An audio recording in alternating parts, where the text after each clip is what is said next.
我和老婆结婚3年，她怀孕了。在之前，她一直不想要孩子，奉行丁克主义。虽然不知道是什么让她突然改变了这个想法，但总之，对于这个新生命的到来，我无比的期待。直到后来，孩子被检查出来患有先天性色盲症，我才知道这根本不是我的孩子。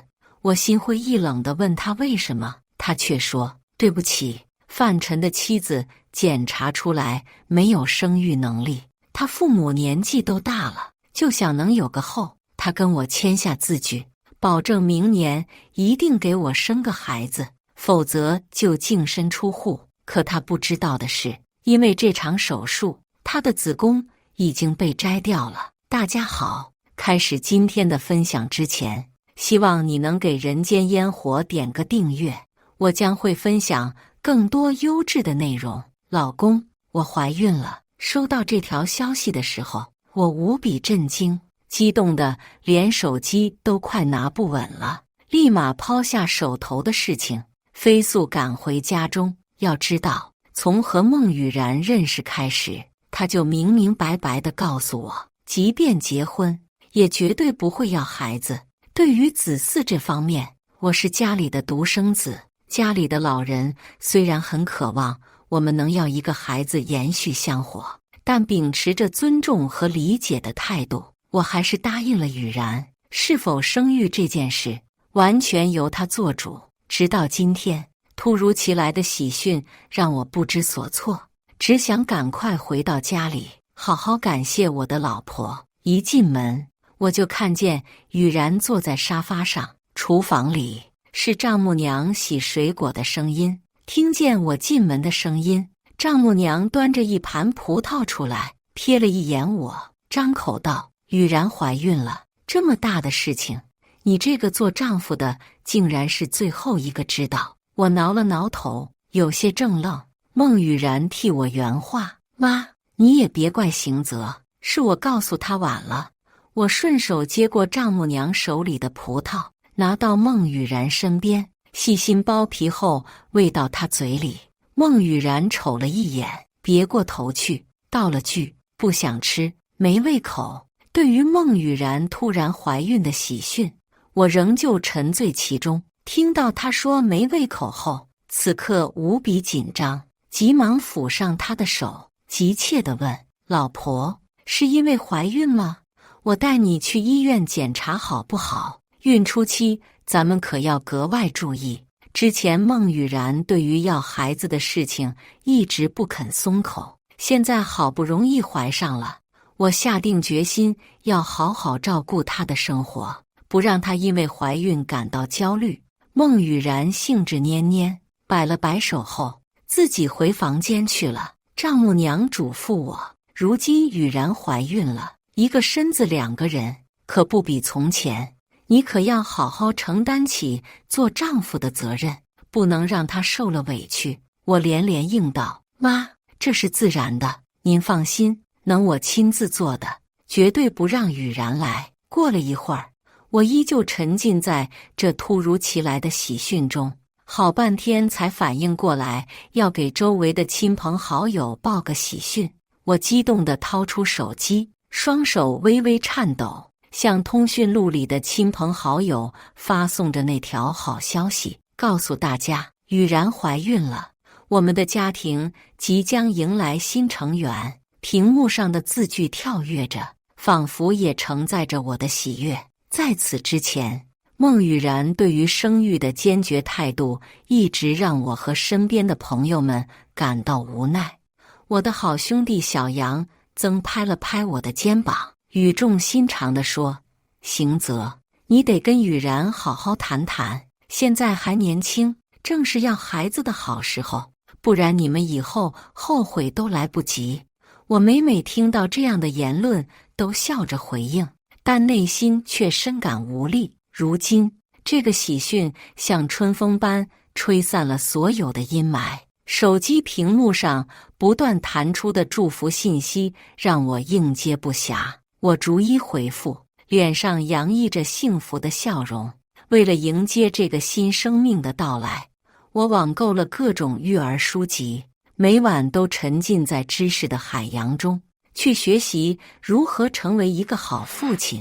我还亲手为孟雨然准备了各种孕期营养餐，确保她能够健康地度过这段特殊时期。我爸妈知道这个消息后，更是激动得连夜打包行李，将老家的房子卖掉，带着全部积蓄来到我们所在的城市。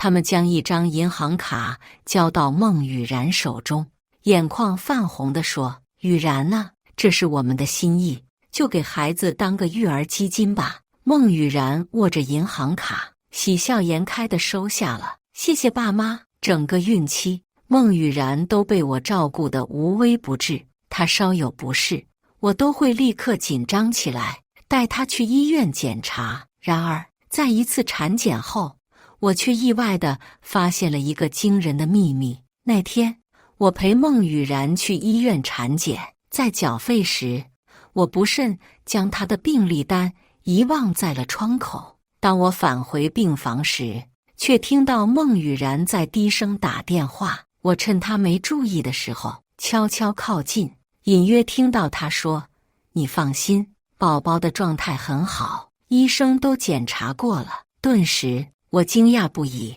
她这是在跟谁报平安？晚上，我躺在床上辗转反侧，心中对于白天发生的这件事依旧充满疑惑。于是，我轻轻起身，绕到床头，偷偷拿起孟雨然的手机，点开了通讯记录。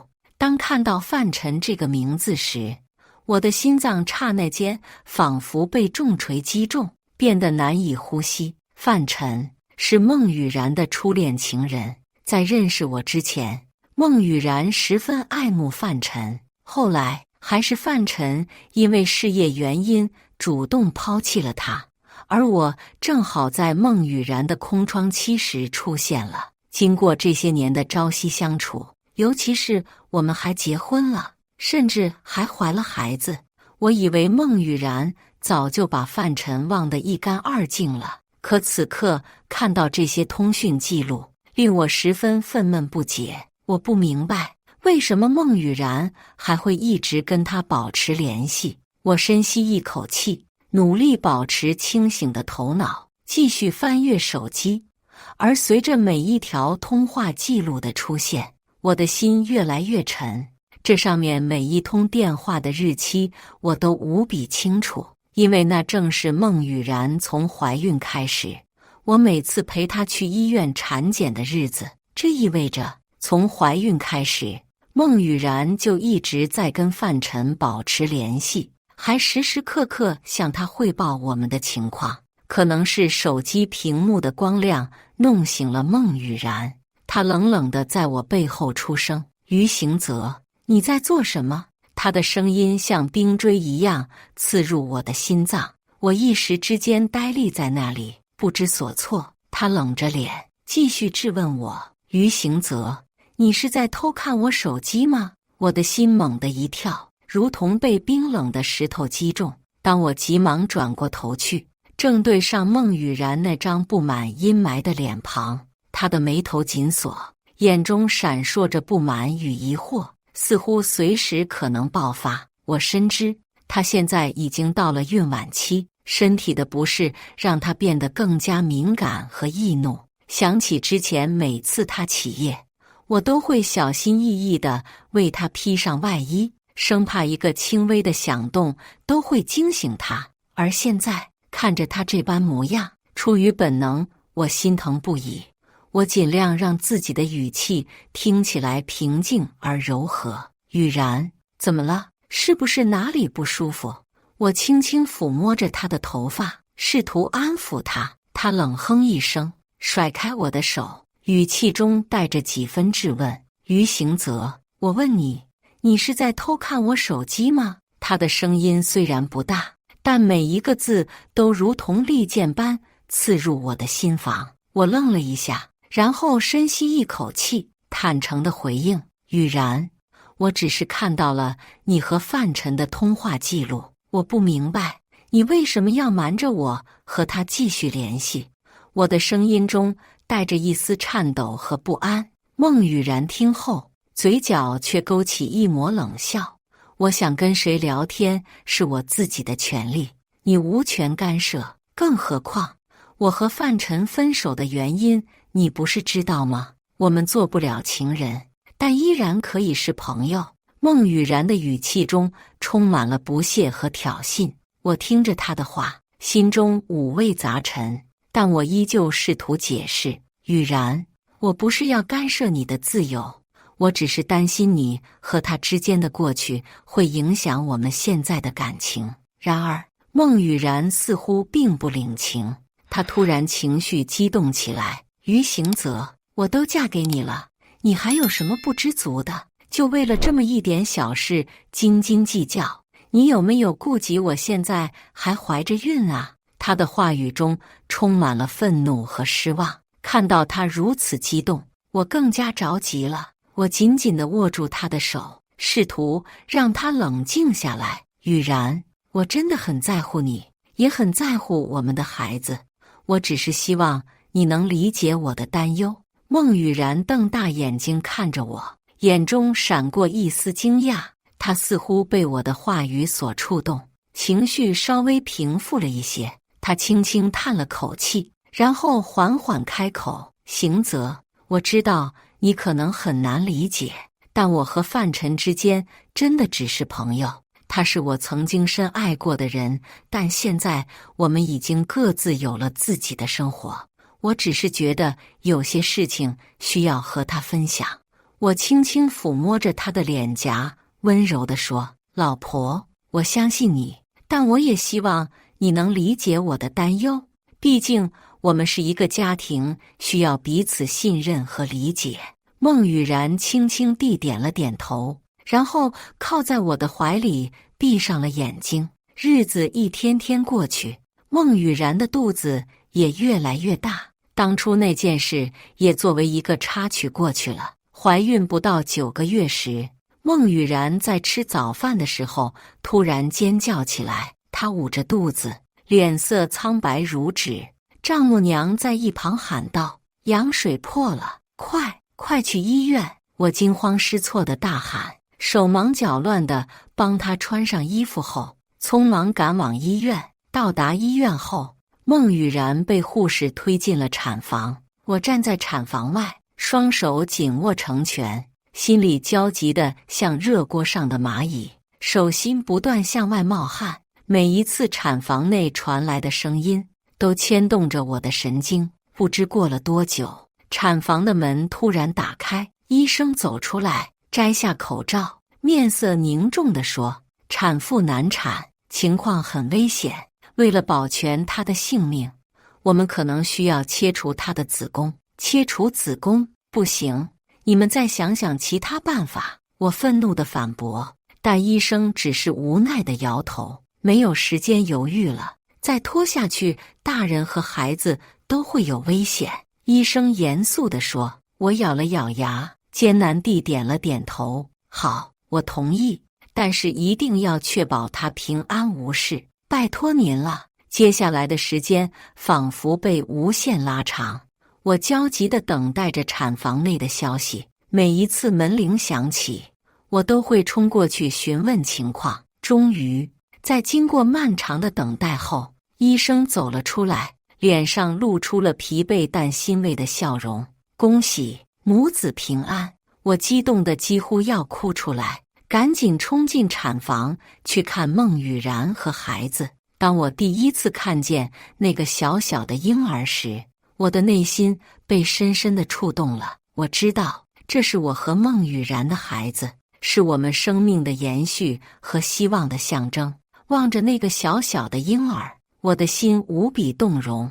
为了保护孟雨然不受到伤害，我向所有人交代，必须彻彻底底隐瞒好她被割去子宫这件事，不准让她察觉到任何的蛛丝马迹。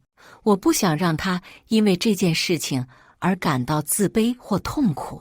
更何况有了这个孩子后，我相信我们以后会是天下最幸福的家庭。我更加努力，尽职尽责去做一个好丈夫和好父亲。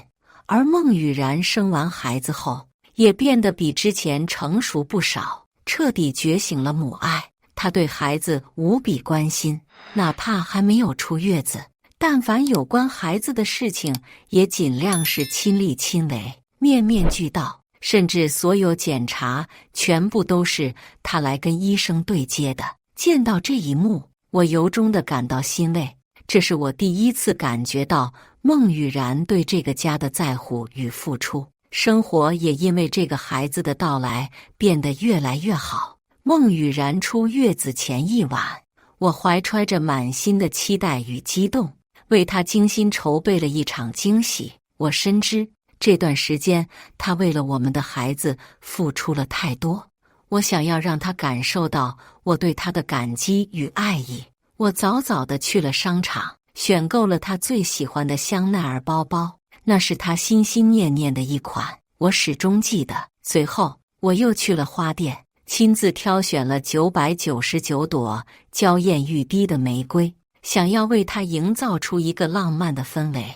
夜幕降临，家里布置得如梦似幻，红玫瑰的香气与暖黄色的灯光交织在一起，营造出一种温馨而浪漫的感觉。孟雨然走进家门，她的眼中闪烁着惊喜的光芒。那一刻，我觉得所有的付出都是值得的。我们围坐在餐桌旁，享受着这难得的团聚时光。我亲手为她烹制了一桌丰盛的晚餐，每一道菜都代表着我对她的爱意。我们举杯畅饮，谈笑风生，一时间仿佛整个世界都只剩下我们两个人。在饭局的高潮时刻，我拿出那条梵克雅宝的项链，轻轻地为她戴上。她的眼中闪烁着泪光，我紧紧地握住她的手，深情地说：老婆，谢谢你为我付出的一切，这条项链代表了我对你的感激与爱意，希望它能陪伴你度过今后每一个美好的时刻。孟雨然迫不及待地抚摸着脖子上的项链，眼中满是爱意。她突然站起身，接连敬了我几杯红酒，我们的气氛逐渐变得暧昧起来。她的脸色潮红，醉意微醺，我沉醉在这份幸福中，恍惚间觉得整个世界都静止了。然而就在我最幸福的时候，孟雨然却突然开口说：行则，能不能和你商量一个事情？她的声音泛着颤抖，让我隐约觉得有些不安，但我还是微笑着回应：当然可以呀，雨然，有什么事情你就说吧。孟雨然紧张地看了我一眼，然后开口说道：行则，我想把咱们的孩子送给范晨抚养。他的声音越来越小，但我却听得清清楚楚。我震惊地看着他，脑子里一下子就懵了，手中的酒杯几乎滑落。他的提议对我来说如同晴天霹雳，让我无法置信。这是正常人会有的想法吗？把我的孩子送给我老婆的初恋情人抚养，简直不要太离谱。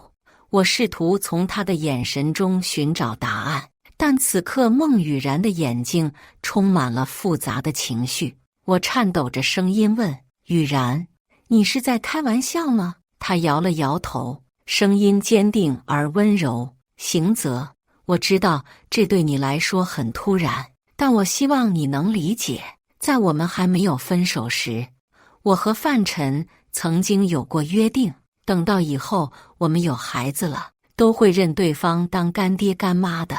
我只是想让孩子从小就能感受到更多的爱，更多的关怀。我深吸了一口气，试图平复内心的波动。这一刻，我的情绪有些崩溃，但还是耐着性子说：雨然，我没有办法接受。随后是一阵沉默，孟雨然低垂着眼帘，她似乎没想到我会如此坚决地拒绝她的提议。毕竟从我认识她后，就可以称得上百依百顺。她试图解释：行则，你听我说，范晨是一个很好的人，他会像对待自己的孩子一样对待我们的孩子的。你不想让我们的孩子多一个人的爱吗？然而，我只觉得他的解释无比荒唐，愤怒和不甘席卷着我，让我心口堵得发疼。让我老婆的初恋情人成为我孩子的干爹，这对我来说是一种奇耻大辱。更何况，孩子是我的底线。我沉重地撂下酒杯，面露不悦道：“雨然，你有没有想过我的感受？我是你的丈夫，是孩子的父亲，你怎么能做出这样的决定？”孟雨然看着我愤怒的样子，脸色也变得不太好看。她气得掀翻了桌子，瓷质的餐具碎了一地。于行则，我告诉你，孩子是我生的，我说给谁抚养就给谁抚养。如果你有意见，我们就离婚。我没有想到，因为范晨这个外人，孟雨然现在竟然会随随便便跟我说离婚。此刻，他的态度变得无比冰冷，话语间充满了自信，似乎认定我一定会妥协，更不可能和他离婚。可现在，孟雨然提出的这件事已经触犯了我的底线。如果说他真的想那么做的话，那我也只能顺从他的意思，让法官来定夺孩子的抚养权了。于是我应了一句：“好。”孟雨然听后正愣在原地，他的眼神中透露着震惊和错愕。几分钟后，孟雨然向我靠近，缓和了语气：“对不起，行则，我不该这么冲动，你原谅我吧。”我深深地叹了口气，希望孟雨然只是一时犯糊涂，在胡说八道。我问道：“雨然，你刚才说的都不作数，对吧？”孟雨然神色闪烁，让我心底越发不安，觉得有鬼。他迟迟不回应，我们之间的气氛也变得越来越尴尬。我站起身，准备离开这个让我心痛的地方。然而，孟雨然却一改常态，突然拉住我的手，他的眼中充满了泪水。“行则，对不起，我知道我错了，我只是太想让孩子得到更多的爱了，你能不能原谅我？”我看着他哭泣的样子，心中涌起一股莫名的情绪。那一晚，我们不欢而散。因为这件事，我几乎整夜未眠，心中充满了疑虑和不安。尽管孟雨然最后认错了，但我还是不放心孩子。第二天一早，我匆匆赶到医院，希望尽快能见到孩子。然而，当我走进病房时，却发现孩子不见了。我四处张望，心中涌起一股不祥的预感。我焦急地询问孟雨然：“孩子去哪里了？你怎么能让他离开你的视线？”孟雨然支支吾吾，眼神躲闪，似乎有什么难言之隐。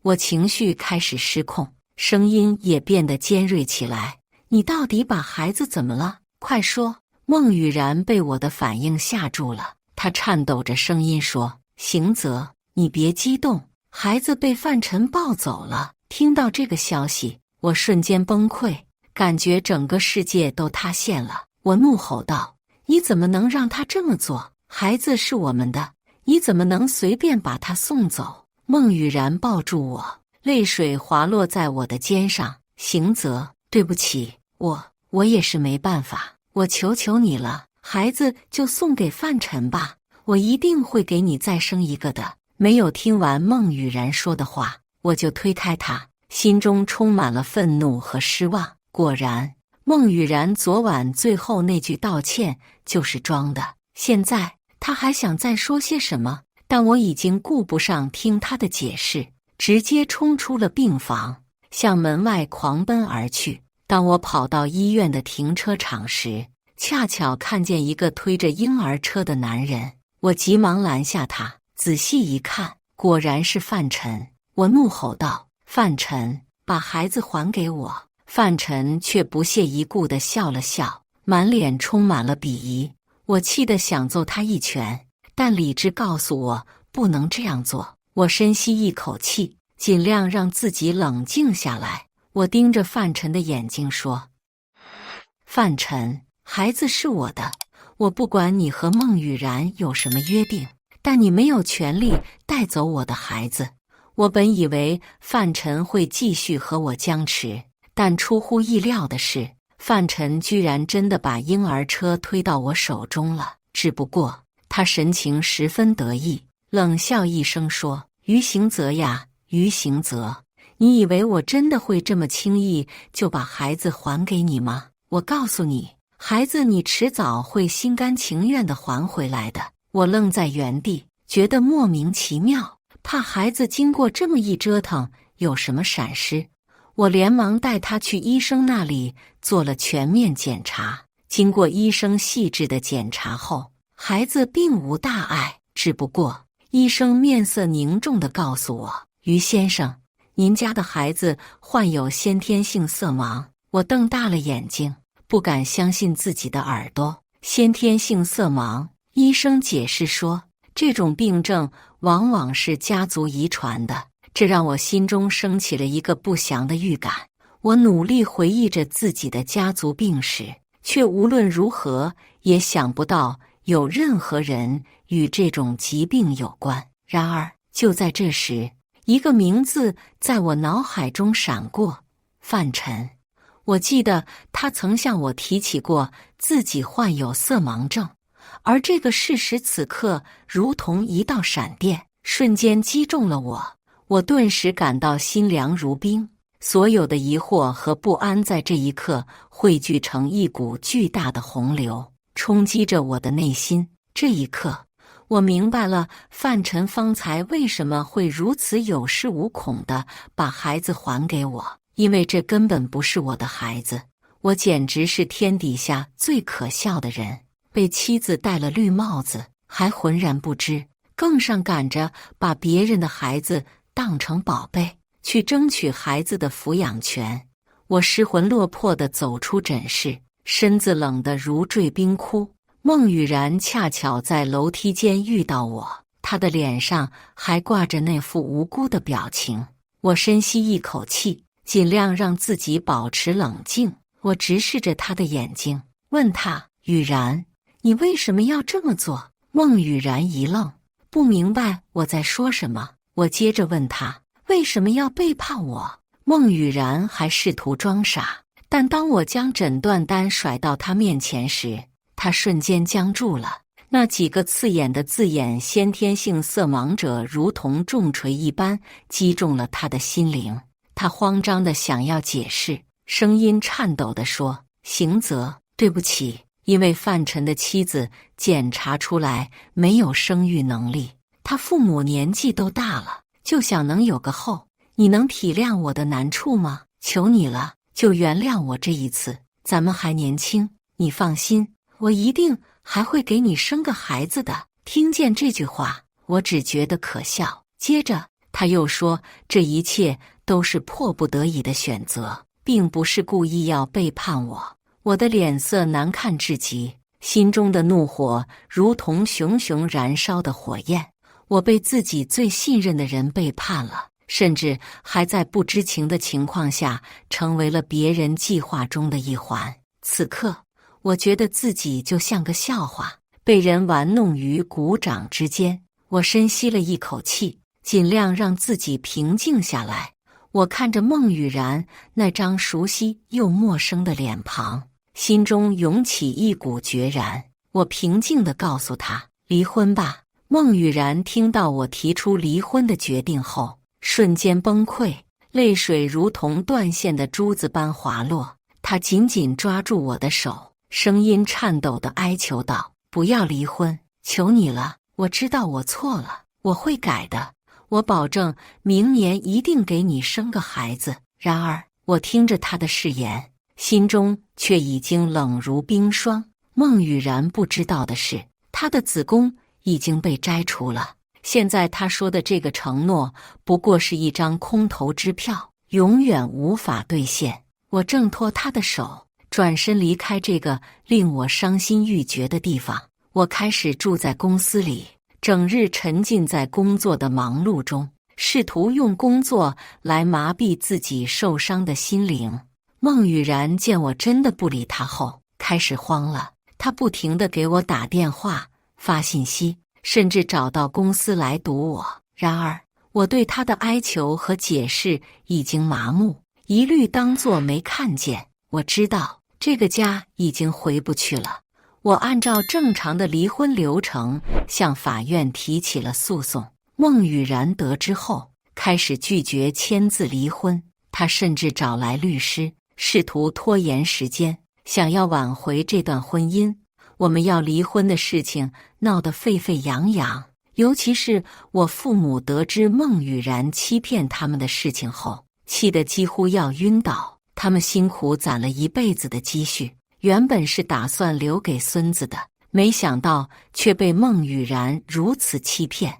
我看着父母失望和痛苦的眼神，心中深感不孝。我告诉孟雨然，如果他不把我父母的钱还回来，我不会放过他的。然而孟雨然却哭着说，对不起邢泽，这笔钱我已经送给范晨了。他之前跟我说养育孩子的压力太大，所以我就把钱给他了。这笔钱我真的拿不出来。我听到这里，心中的怒火瞬间被点燃。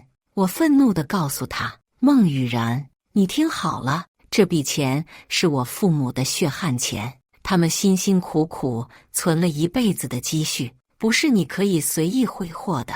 如果你和范晨不还钱，我就向法院申请强制执行，让你付出应有的代价。孟雨然见我态度坚决，终于开始害怕了。他哭着求我放过他。我和他之间最后一丝情分也被这件事消磨殆尽。开庭前，范晨找上了我，愤怒和不可置信交织在他的眼中。他瞪着我，仿佛要将我生吞活剥。你就这么狠心吗？为了这么一点小事，竟然要把雨然逼到这种地步。他的声音如同被撕裂的布匹，尖锐而刺耳。我冷冷地看着他，听见他的话后，心中的怒火如同被点燃的烈火，熊熊燃烧。我紧握拳头，青筋暴起，一步步走向他，每一步都像是踏在厚厚的雪地上，沉重而坚定。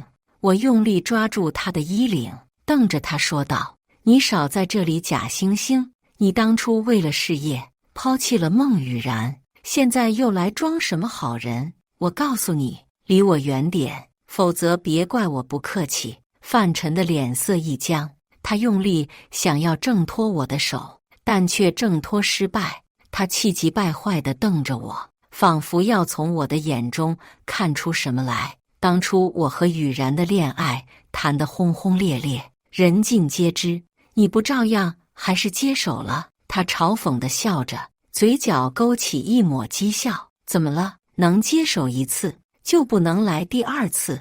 他的声音中充满了挑衅和轻蔑。我听着他的话，心中的怒火更加旺盛。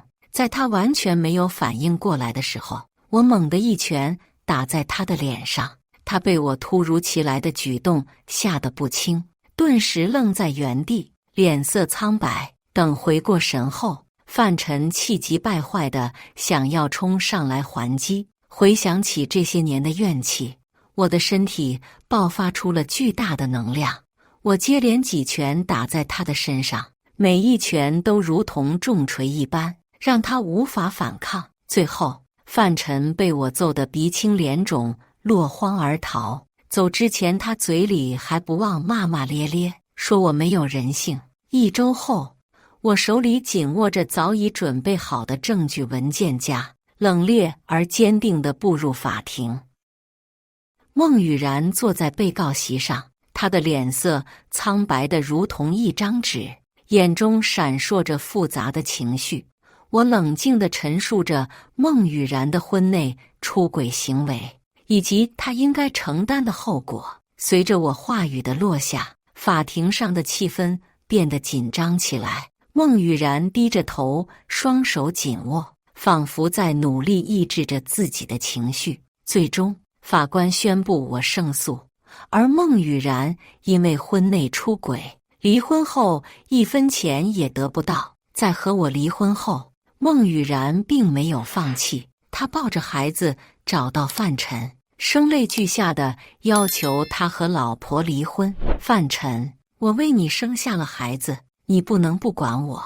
如今于行则已经和我离婚了，如果连你也不要我，我就真的没有活路了。范晨看着他和孩子，眼中闪过一丝犹豫和挣扎，想起自己那个老婆，结婚这么多年也没能生下孩子，肯定是身子出了问题。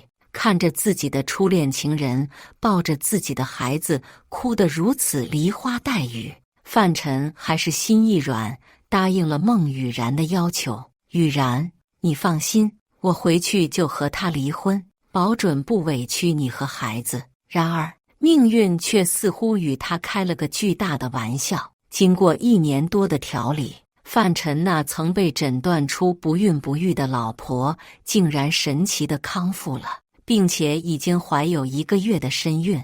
这个消息让范晨欣喜若狂。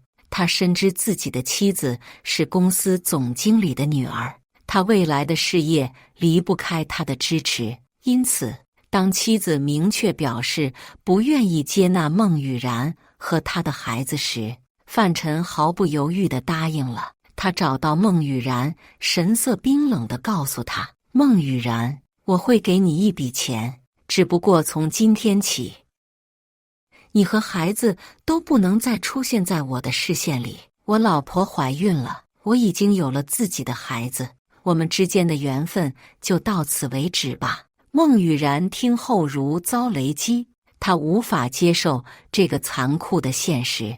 她先是跪在范晨面前求他回心转意，但范晨已经铁了心要抛弃她。随后，孟雨然彻底发狂，泼妇一般扯着范晨的领口，胁迫他必须娶了自己。范晨不耐烦地一把推开他，然后冷漠地转身离去，只留下孟雨然独自在原地哭泣。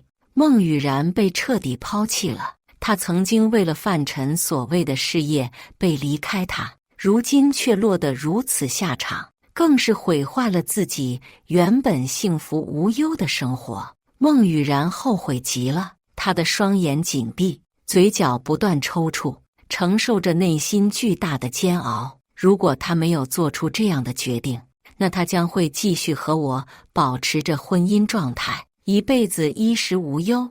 她脑海中的记忆频频浮现出我对她的各种好，但却早已经物是人非。她心灰意冷地走在路上，却意外地遇到了我。刹那间，孟雨然如同看见救世主，扑通一下跪在我面前，攥着我的裤脚求我：行则，我真的知道错了，咱们复婚好不好？我心里冷呵一声，扫向一个眼神给他，接着从他身旁径直绕过。孟雨然跪着挪动步伐，手紧紧抓住我的裤腿，他拼命地求我：行则，不要离婚，我保证以后只全心全意爱你一个人，再也不和范晨联系了。依附我这么多年，孟雨然早就失去了独自生活的能力和勇气，她只能把自己的往后余生全部寄托在男人身上。